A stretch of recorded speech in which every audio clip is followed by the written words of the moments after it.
Hello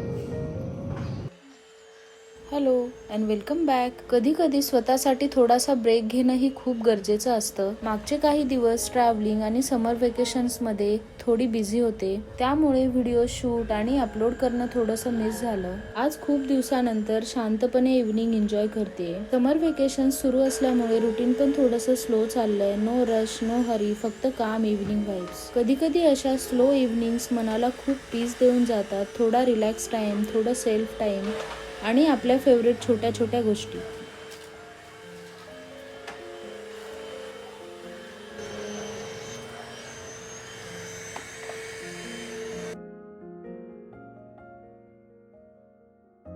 थोडंसं घर आवरलं, कार्पेट व्हॅक्यूम क्लीन केले आणि आता जाते किचनमध्ये. अशा शांत इव्हनिंग्स मनाला खूप पीसफुल वाटतात.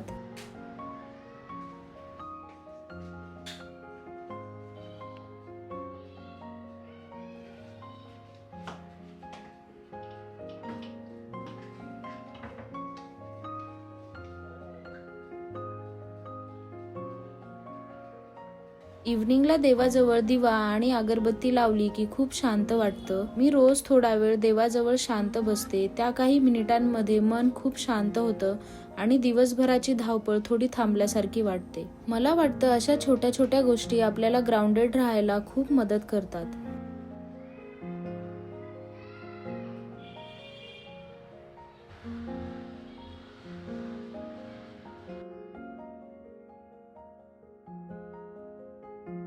आज आम्हाला थोडंसं बाहेर जायचं होतं शॉपिंगसाठी, त्यामुळे मी आज किचनमध्ये लवकरच माझी कामं स्टार्ट करतेय.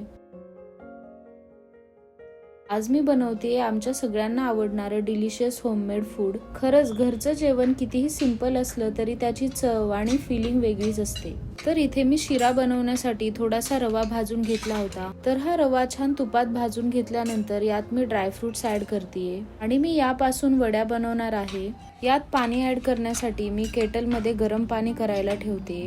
हा माझा स्टोव टॉप केटल म्हणजे माझ्या किचन मधला एकदम फेवरेट हेल्पर आहे. कुकिंग करते वेळेस पटकन हॉट वॉटर लागलं की हे खूप कामाला येतं. मला पर्सनली इलेक्ट्रिक केटल पेक्षा हे जास्त आवडतं. नो वायर्स, नो चार्जिंग, फक्त गॅसवर ठेवा आणि काम झालं. स्पेशली कुकिंग करताना खूप कन्व्हिनियंट पडतं आणि ऑनेस्टली आता हे माझं डेली रुटीनचा पार्ट झाला आहे.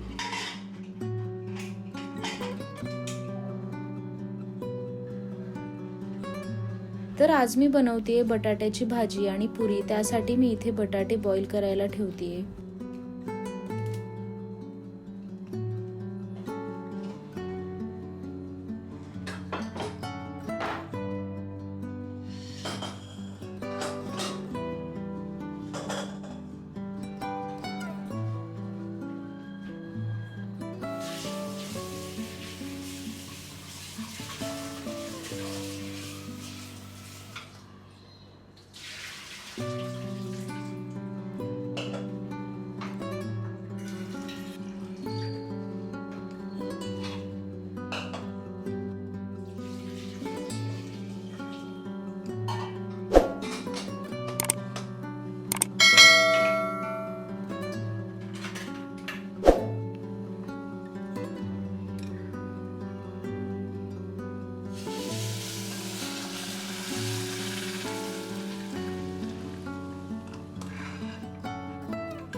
रवा छान तुपामध्ये भाजून झाल्यानंतर त्यात थोडेसे ड्रायफ्रुट्स ऍड केले. मग गरम पाणी टाकल्यानंतर थोडं मिक्स केलं आणि आता त्यात ऍड केली शुगर. मग फ्लेवरसाठी थोडीशी वेलची पूड ऍड करून याला आता छान मिक्स करून घेते.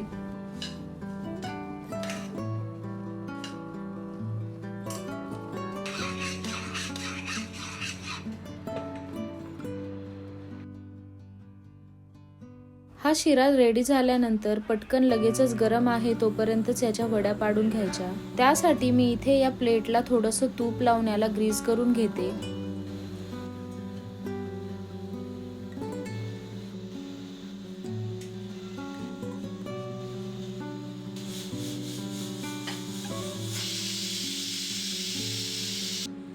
शिरा छान प्रेस करून फ्लॅट करून घेतल्यानंतर त्यावरती गार्निशिंगसाठी थोडंसं डेसिकेटेड कोकोनट आणि काही ड्रायफ्रुट्स टाकून घ्यायचे। मग याला थोडंसं थंड झाल्यानंतर कट करून घेऊ।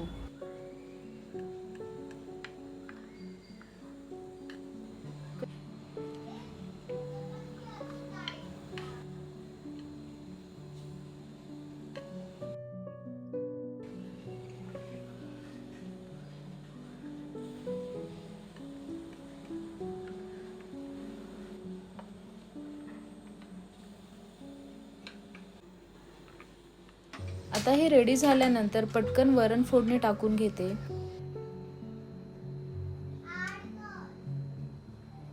खरंच होम मेकिंग ही कधीच न संपणारी गोष्ट आहे ना।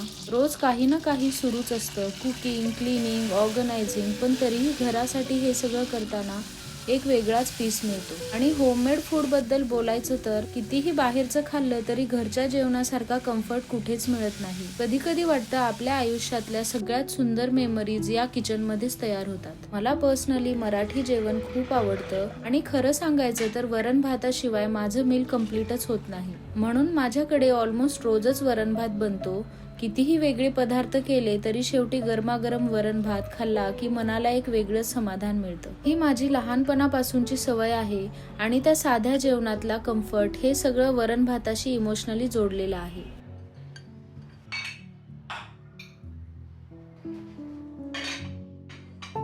मी नेहमी बटाट्याच्या भाजीसाठी पटेटोजला असं हाताने स्मॅश करून घेते। हे मॅश झाल्यानंतर पटकन भाजी बनवून घेतली कारण आज आम्हाला बाहेर पण जायचं आहे।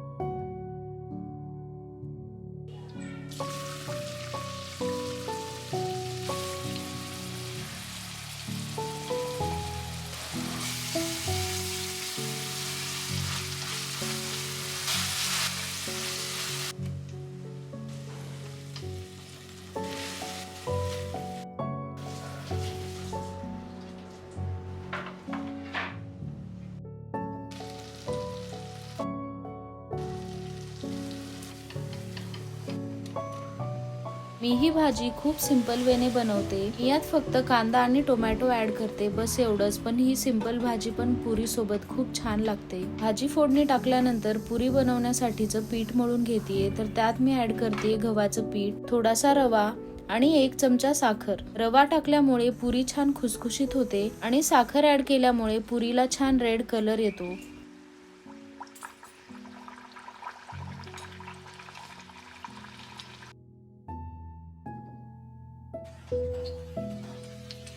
आज आम्ही डिनर थोडं लवकर केलं आणि मग नेहमीप्रमाणे थोडंसं वीकेंडला शॉपिंगसाठी गेलो। आमच्या घराजवळच मॉल असल्यामुळे वीकेंड्सला आम्ही तिथे ऑलमोस्ट जातोच, कधी शॉपिंगसाठी, कधी फक्त टाइम स्पेंड करण्यासाठी। पण ऑनेस्टली घरातून थोडा वेळ बाहेर पडलं की मूड फ्रेश होतो। वाटतं अशा छोट्या छोट्या आउटिंग्स पण डेली रुटीन मध्ये खूप चेंज आणतात। समर व्हेकेशन सुरू असल्यामुळे दिवसभर सानवी घरामध्ये खूप बोर होते, म्हणून वीकेंड्सला आम्ही तिला थोडंसं बाहेर घेऊन जातो। कधी मॉल, कधी आउटिंग, फक्त तिचा मूड फ्रेश व्हावा आणि थोडा चेंज मिळावा म्हणून। मला वाटतं मुलांसोबत असे छोटे छोटे मुवमेंट स्पेंड करणं ही खूप इम्पॉर्टंट असतं। अशा छोट्या छोट्या गोष्टींमध्येच आपलं लाईफ सुंदर बनत जातं ना। कुकिंग, क्लिनिंग, घर आवरणं, फॅमिली सोबत टाइम स्पेंड करणं, होम मेकिंग कधीच संपत नाही। पण ह्याच गोष्टीनंतर सुंदर मेमरीज बनून राहतात। प्रत्येक दिवस सारखा नसतो, कधी बिझी, कधी स्लो, कधी टायरिंग, पण लाईफ पुढे चालतच राहते आणि त्या सगळ्यात आपल्या माणसांसोबतचे हे मुवमेंट्स खूप स्पेशल असतात। तर आजचा व्लॉग मी इथेच एंड करतेय। पुन्हा भेटूया नेक्स्ट व्लॉग मध्ये। तोपर्यंत अशाच होम मेकिंग व्हिडिओसाठी चॅनलला सबस्क्राईब करायला विसरू नका। बाय।